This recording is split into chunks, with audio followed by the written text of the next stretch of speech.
Hello everyone, नमस्ते सबैजनालाई। आज चाहिँ 17 तारिकको दिन अनि आमा र म चाहिँ हस्पिटलमा छ। आमाको चाहिँ ब्रेस्ट क्यान्सर हो अनि आमाको चाहिँ आज अपरेसन चलिरहेको छ। सिर्फ ब्रेस्टको मात्रै चलिरहेको छ, तलको चाहिँ ओभरीको चाहिँ अझै गर्नुपर्ने छ।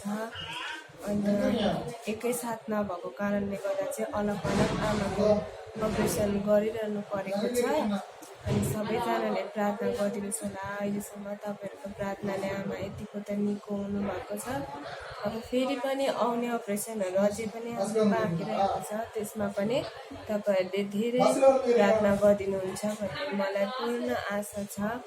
अनि तपाईँलाई के भन्नु चाहनुहुन्छ बाबालाई? छिटो जाति भएर आउँछु भनेर सोचिरहेको छु। अनि साथीभाइहरूलाई पनि त्यही हो, सबैजनालाई प्रार्थना गरिदिनु, छिटो जाति भएर आउँछु। घर आउनु छिटो घर आउनु चाहिँ पुरा मन छ आमालाई चाहिँ है।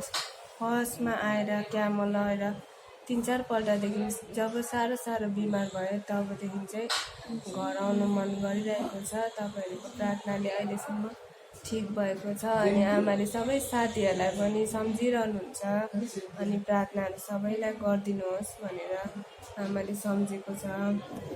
आज अपरेसनमा डर लागेको छ कि छैन? लागेको छैन मलाई, एउटा पनि लागेको छैन है?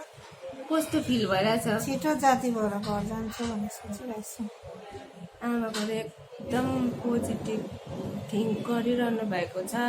ठुलो अपरेसनमा पनि एकदम डराएको छैन होइन। छिट्टो चाहिँ जाति हुन्छु भनेर त्यही मात्रै सोचाइ छ। यस्तै सोच्नुपर्छ है। अरू बिमारीहरूले पनि आमाले चाहिँ कहिले मलाई लान्छ, कति बेला लान्छ, मेरो हुँदैन सेकेन्ड नम्बर भनेर भन्नुहुँदैछ हो। आमालाई चाहिँ एकदम यो घाउलाई चाहिँ छिट्टोभन्दामा छिट्टो नै फ्याँक्नु इच्छा छ।